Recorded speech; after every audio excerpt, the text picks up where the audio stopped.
Alors, je vais maintenant initier la troisième et dernière partie de notre présentation. C'est où nous voulons aller. Là, on va rentrer un peu plus dans les chiffres. Et c'est important que vous compreniez d'où nous venons de ce point de vue-là et où nous allons. Et là, je vais tout de suite passer la parole à Mary pour nous illustrer ce qui a été fait, ou ce qui devait être fait, ce qui avait été budgété au départ. Je pense que ce projet est fondamental pour notre société. Et je voudrais vraiment que ce projet puisse donner toute la pleine mesure qu'il a en lui. C'est vraiment fondamental, je crois, pour tous. Et je pense qu'il est rare de trouver aujourd'hui, c'est pour ça que ce projet doit exister, des gens qui ont cette volonté de rapprocher les gens de toutes les convictions, sans aucun a priori, sans aucun prosélytisme. On n'est vraiment pas là pour convertir qui que ce soit à quoi que ce soit. On est simplement là pour se dire, quoi que vous croyez, nous voulons vous écouter, nous voulons parler avec vous, nous voulons apprendre de vous, et ensemble, au travers des croyances ou au-delà des croyances, nous pouvons faire quelque chose de formidable. Marie, la parole est à toi, et je voudrais simplement dire par rapport aux chiffres que vous allez voir, que ce que nous essayons de faire maintenant, c'est essayer de faire plus avec moins d'argent.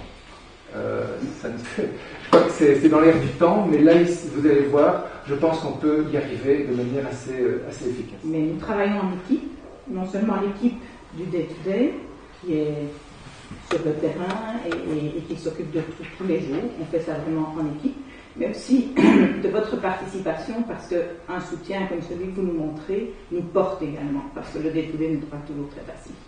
Voilà. Alors, donc tout au départ, les États-Unis sont arrivés avec un budget de 7,8 millions, donc on a divisé en phases pour se donner le temps de pouvoir lever l'entièreté des fonds. La première phase, donc la listening campaign, était prévue pour un budget de 921 000 euros, que nous avons fait descendre à 700 000 en faisant diminuer le personnel qui était prévu. Ils avaient prévu 20 personnes aux États-Unis, donc on a fait diminuer ça. Et le personnel en Belgique aussi, ils avaient prévu 12 personnes et nous étions 5 ici. Ensuite, pour la phase 2 et la phase 3, ils avaient prévu le reste du budget. La phase 2 devait normalement s'occuper de faire la promotion de l'événement final qui allait être grandiose et retentissant. Et pour cet effet, on allait faire des pré-parlements, des petits événements, essentiellement du débat, des conférences, et faire la promotion du dialogue interreligieux. Il y avait aussi une équipe énorme qui était prévue aux États-Unis et en Belgique. Et donc en réduisant ses frais et en nous séparant des États-Unis, on a pu arriver à quelque chose d'autre que par oui. Effectivement. Donc, un des travaux que nous avons fait maintenant, ces dernières semaines, c'est vraiment d'essayer de calculer ce que pourrait représenter le budget futur pour ces événements. Alors, tout d'abord, en termes de la phase 1, donc de toute la listening campaign, qui va se terminer dans les prochains mois, vous voyez qu'on va le boucler dans le budget qui a été accordé de 462 000 euros. En retardant un peu la phase de publication du rapport par rapport à ce qui avait été prévu initialement, mais en restant dans le budget. La deuxième phase, celle qui va véritablement mettre en place toute une série d'activités pour favoriser le dialogue dans le quotidien. Là, on l'a aussi sérieusement réduit par rapport à ce qui avait été prévu, même si dans le cas des Américains, on n'avait pas bien distingué ce que serait la phase 2 et la phase 3. Nous l'avons calculé aujourd'hui, et c'est tout à fait, je vais dire, une hypothèse de travail, pour donner un ordre de grandeur à 1 500 000. Maintenant, tout cela va devoir être validé sur le terrain, une fois que nous pourrons commencer à le faire et que nous aurons pu lever des fonds pour commencer à le faire. Donc ce montant-ci, c'est vraiment un montant indicatif, qui est probablement une borne supérieure, car en fonction de la disposition de toutes les organisations à collaborer, peut-être qu'on pourra faire les choses à moindre coût. Mais enfin, ceci donne une idée de ce que cela pourrait représenter. On va vous le détailler par après. Et alors, au niveau de l'événement, on est aussi revenu à des choses beaucoup plus raisonnables, nous semble-t-il. Il faut savoir qu'au niveau des Américains, ils pensaient avoir un événement de 10 000 personnes pendant une semaine. Bon, ça nous paraît peut-être légèrement exagéré. Donc aujourd'hui, nous partons plus à partir d'une idée d'un événement de 3 jours pour 1000 personnes. Et dans ce cadre-là, nous arrivons à une estimation qui devra bien aussi être validée dans le futur, mais de plus ou moins 600 000 € si nous faisions cela pour autant de personnes et pendant 3 jours. Donc on pourrait, par exemple, ne faire que 2 jours, et là on tomberait plutôt à 400 000. Et si on fait pour plus ou moins, les budgets... Mais vous voyez que là alors, si on calcule les choses de cette façon-là, on arrive à un budget total de 2,5 millions, ce qui est quand même beaucoup plus raisonnable que ce qui avait été initialement budgété dans le cadre du projet avec les Américains. Pour vous donner une idée des fonds que nous avons reçus jusqu'à présent, donc les 462 000, c'est 65 000 qui ont été collectés au travers de la Fondation Roi-Baudouin, mais ce sont des dons privés. 247 000 qui ont été donnés, des donations vraiment privées directement à l'association, le gouvernement qui a mis 50 000, Tourisme Vlaanderen qui a mis 40 000 en nature, en octroyant dans des locaux gratuitement, et une série d'entreprises qui ont payé au total 100 000 €. Voilà pour vous donner un ordre de grandeur. Alors on va détailler cela maintenant. Tout d'abord au niveau de la phase 1, et je vais tout de suite redonner la parole à Amir.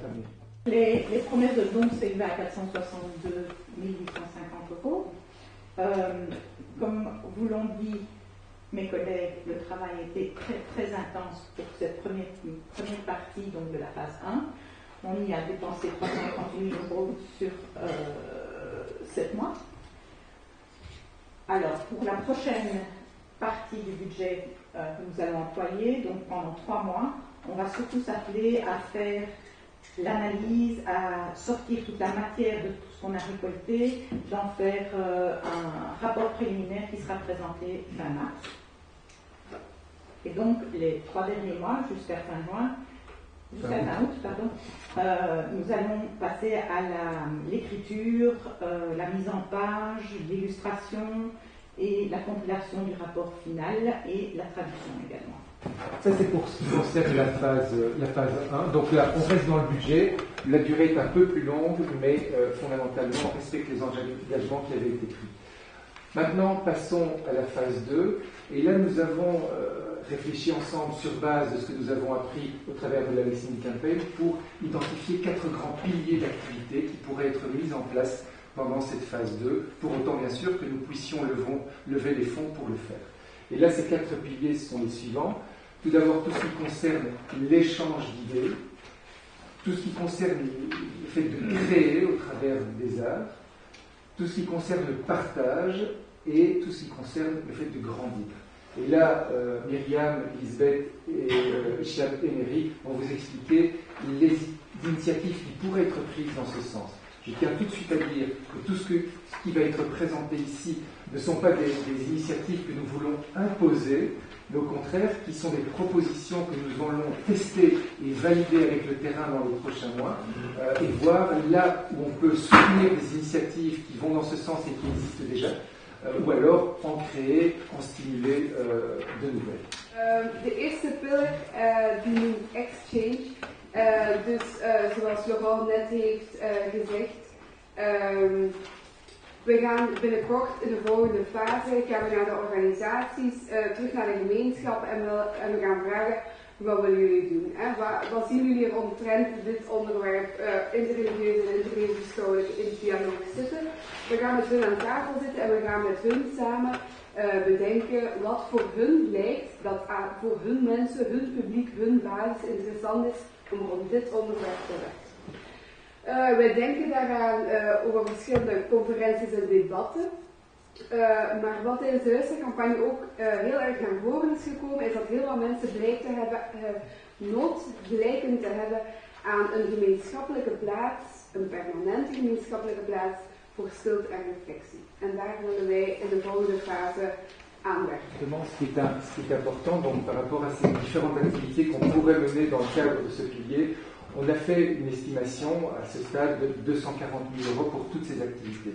Alors, pour vous donner une idée de comment nous avons procédé, ne sachant pas exactement comment cela allait pouvoir se faire à ce stade-ci, on a vraiment identifié toute une série d'activités qui sont là, et puis on s'est dit, bon, si on veut vraiment faire quelque chose qui soutienne ce dialogue de manière régulière, bon, ben voilà, est-ce qu'on pourrait organiser un débat avec quelle régularité pendant les 28 mois futurs qui constitueraient cette phase 2, donc de plus ou moins avril à juillet de 2015, donc ce sont 28 mois. Et on a calculé, ben voilà, si on organise par exemple une conférence tous les mois ou tous les 2 mois, qu'est-ce que ça peut coûter en termes de préparation? Et la préparation, ça peut impliquer d'abord d'avoir fait l'inventaire des personnes qui pourraient parler, des organisations qui pourraient être concernées, mais aussi d'avoir fait le networking nécessaire pour veiller à ce que des associations se groupent pour organiser cette conférence ou ce débat. Et puis il faut en assurer la promotion, il faut organiser la logistique autour de cela. Alors certaines de ces activités pourront être totalement prises en charge par les associations déjà sur le terrain, et pour d'autres, on devra faire plus de travail. Donc c'est tout ce travail que nous avons essayé de quantifier, si vous voulez, et ce qui nous a permis alors d'en arriver à ce budget total. Et vous voyez que là, on a maintenant l'outil qui nous permettrait, en fonction des réponses sur le terrain, dans les mois futurs, savoir qu'est-ce que ça peut effectivement coûter. Dus we willen niet alleen via woorden dialoog stimuleren, maar ook via creatieve, artistieke activiteiten. Daarbij denken we bijvoorbeeld aan muzikale activiteiten, concerten, films gevolgd door een debat, of historisch-culturele bezoeken en straatinterventies bijvoorbeeld. Oui, un budget beaucoup plus conséquent que celui des débats, parce qu'effectivement, comme vous pouvez l'imaginer, organiser par exemple des festivals de musique, etc., on aurait par exemple des musiciens de plusieurs convictions qui joueraient ensemble, etc., ça coûte tout de suite beaucoup plus cher à mettre en œuvre. De même, toute une série de visites, soit de lieux sacrés ou d'expositions, mais aussi, par exemple, des initiatives qui nous paraissent très intéressantes. Par exemple, on pourrait avoir des visites d'expositions artistiques, mais guidées par quelqu'un qui sait déceler dans l'art, qu'il soit classique ou contemporain, des références ou des clichés par rapport à des convictions, et essayer de déchiffrer tout cela et d'initier les personnes qui participeraient à l'événement à mieux comprendre, à mieux décoder les choses. Voilà, c'est le genre de choses qui pourraient être organisées. Troisième pilier, c'est donc celui de Share, Mary. Alors donc, c'est sûr qu'il y a plusieurs portes d'entrée pour établir le dialogue. Il y a eu les mots, il y a l'art, et il y a aussi les émotions et le plaisir de vivre ensemble. Alors, je prends l'exemple, par exemple, d'un repas, un repas interconvictionnel. Plusieurs convictions vont se mettre ensemble. Enfin, je vais comprendre pourquoi on mange halal, pourquoi on mange kosher, d'où ça vient, quelles sont les raisons. Je vais goûter à ça, je vais aider à la préparation. Là commence le vrai dialogue aussi. C'est aussi une manière de comprendre les différences. Il y aura aussi des tournois de sport. Il y a des associations qui nous aident, qui ont prévu des tournois dans les quartiers avec plusieurs convictions, plusieurs cultures. On peut aussi passer par le rire, parce que faire par exemple un quiz ou faire un concours de blagues, ça permet de dédramatiser certains clichés, certains a priori, ça permet de rire de soi-même, de se remettre en question et d'être dans l'ouverture pour pouvoir rire des choses sans que ce ne soit blessant. Alors, pour ce pilier, effectivement, un budget moins conséquent que celui de l'art, mais néanmoins important, parce qu'à nouveau, ça ne se fait pas aussi facilement que cela un jour. Si par exemple on pense à organiser des repas, ça pourrait sembler assez simple, mais on a l'expérience maintenant, et entre autres au travers de la Listening Campaign, que ça va demander quand même aussi beaucoup de networking.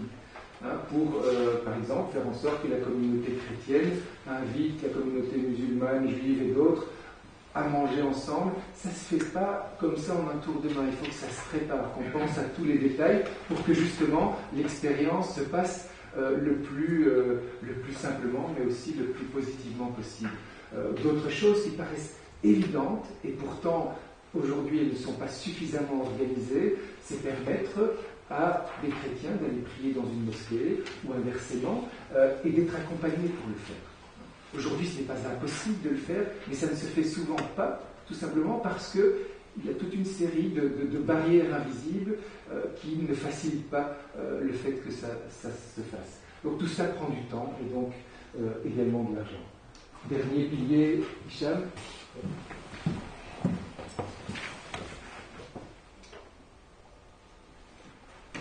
Donc je reviens à ce que je disais tout à l'heure sur le fait que le dialogue interconvictionnel dans les écoles ne fonctionne pas. S'il ne fonctionne pas, ça ne veut pas dire qu'il ne fonctionnera jamais. Ça veut dire qu'il faut développer un certain nombre d'outils qui permettent justement à ce dialogue d'exister au sein des écoles. Donc la première chose à laquelle on a pensé, ça a été déjà d'organiser des sessions de formation à l'attention des professeurs qui sont intéressés par la question interconvictionnelle et interreligieuse. Et d'accompagner ces sessions de formation par en fait une participation de notre part à l'élaboration d'un manuel sur le dialogue interreligieux interconvictionnel dans le cadre scolaire. Il faut savoir aussi qu'il y a un seul outil qui a été réalisé jusqu'à présent pour favoriser le dialogue interconvictionnel dans les écoles. C'est le DVD qui a été fait par un inspecteur de religion protestant qui s'appelle Guy Reynot. Le titre de ce DVD, c'est Dieu, Adonai, Allah et moi. Ce DVD n'existe pour l'instant qu'en langue française. Ce qui nous intéresserait, ce serait de le rendre accessible à un public néerlandophone. Et après, bien entendu, on ne laisse pas tomber le terrain. On voudrait intervenir au sein des écoles. Merci. On voudrait intervenir au sein des écoles afin de favoriser le dialogue interconvictionnel, mais aussi intergénérationnel. Parce que finalement, dans l'école, le seul convoyeur de sens entre l'adulte et l'adolescent, c'est le professeur. Mais on se rend compte que quand on fait intervenir des personnes adultes extérieures qui ne sont pas professeurs, et bien des fois le sens passe beaucoup mieux. Alors pour ce pilier, effectivement, là on a aussi un investissement, je ne sais pas ce que j'ai fait, un investissement important parce que ça implique vraiment un travail de fond, à la fois dans les écoles francophones mais aussi néerlandophones. Alors voilà, donc au total, c'est 1,5 million qui pourrait, si nous levons les fonds en tout cas, être, je vais dire, organisé et dépensé de la façon suivante. Tout d'abord, pendant la phase qui irait d'avril à septembre, 100 000 € pour véritablement préparer le terrain par rapport à tout cela. C'est-à-dire faire tout un travail d'inventaire, développer un OSWU, des personnes ressources, etc., des personnes qui sont prêtes à collaborer, qui sont prêtes à organiser des événements, des activités telles que celles qu'on a évoquées jusqu'à présent, et commencer vraiment le networking par rapport à cela. De manière à ce qu'en septembre, quand la publication du rapport est assurée, on puisse commencer à lancer des activités de manière graduelle. Et là, on aurait une deuxième phase, vraiment une phase de démarrage des activités, en régime encore plus lent ou plus bas. Là, on a budgété 250 000 € pour cela jusqu'à février 2014. Et puis alors, au fur et à mesure que tout cela prend de l'ampleur, véritablement arriver à plein régime. Et pendant la période qui irait de février 2014 à juillet 2015, organiser vraiment de manière très régulière toute une série d'activités, pour autant bien sûr que tout cela prenne et réponde aux besoins des différentes communautés, des différentes organisations. Voilà, donc à nouveau c'est pour vous donner des ordres de grandeur, ce n'est pas un budget définitif. Ce que nous voudrions, c'est dans les mois qui viennent, pouvoir lever les fonds, en tout cas de 100 000 € qui nous permettraient de réaliser cet inventaire, de réaliser ce ROUSSOU, de faire ce networking qui nous permettrait alors véritablement d'aller plus loin par après. À nouveau, comme je vous l'ai dit, tout le travail de calcul d'un tel budget a été fait vraiment bottom-up, à nouveau, en partant de chaque activité, en estimant la régularité avec laquelle, idéalement, elle pourrait être organisée et ce que cela coûterait en termes d'hommes jour et donc de coûts et de coûts indirects pour le réaliser. Pour la phase 3, je l'ai déjà dit, je ne vais pas y revenir. 600 000 € si on part de l'idée que ce serait 3 jours pour 1000 participants, mais bien sûr on a le temps de voir si effectivement c'est cela qu'il faut faire. Mais a priori, notre idée serait évidemment d'organiser cet événement de 3 jours autour des 4 grands piliers que nous avons détaillés jusqu'à présent.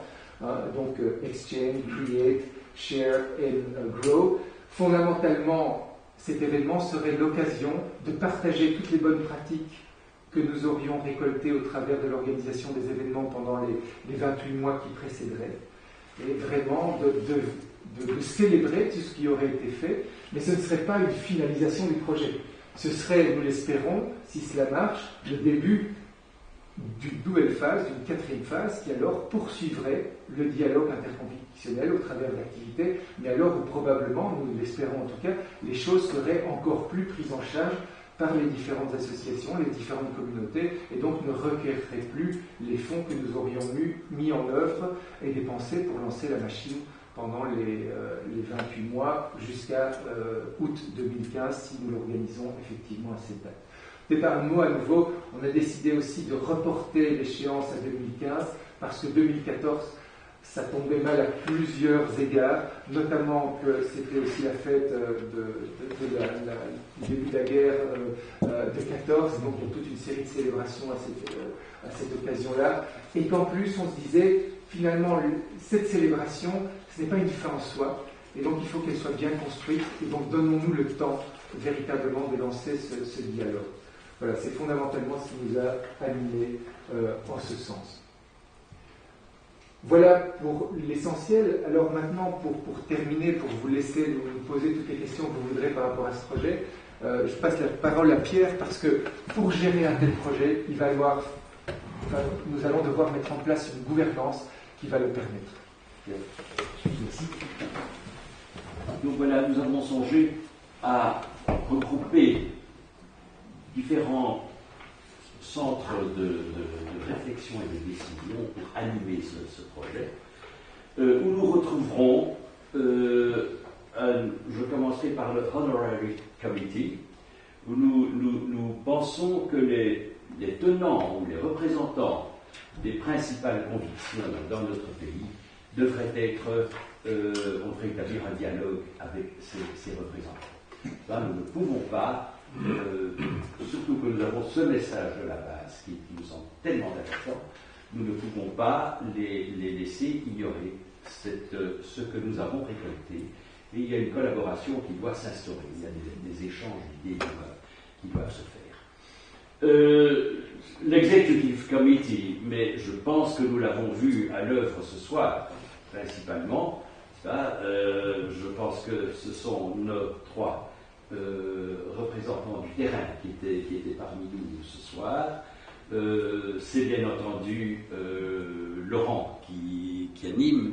Ça, c'est la gestion, c'est Mairie, c'est la gestion quotidienne de ce projet, avec toutes les surprises quotidiennes qui vont bien avec tout ça.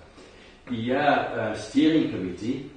Ça, c'est un peu ce que nous avons maintenant, je pense, Baudouin. Donc c'est l'executive committee qui est mis en rapport avec ce qui est la charpente de notre petite ASBL, parce que il faut bien cadrer tout ça. Il y a des avis juridiques qui doivent se récolter. Il y a toujours la rigueur financière à laquelle nous tenons. Nous n'avons pas de fantaisie sur ce plan-là. Donc ce steering committee devra être présent. Il y a un advisory committee, un groupe d'avis. Je dirais que pour moi, vous êtes par exemple représentatif d'un advisory committee, c'est-à-dire ce sont des sympathisants, ce sont des personnes qui disent mais comme c'est bien, ça pourrait être mieux, on va vous aider à ce que ce soit un peu mieux. Moi j'ai senti une sensibilité ici ou là, j'ai les contacts, je suis installé je suis dans la société, je capte des messages et voilà, je voudrais que vous en teniez compte. Donc voilà, je pense que c'est un peu le schéma sur lequel nous comptons travailler maintenant au point de vue organisateur.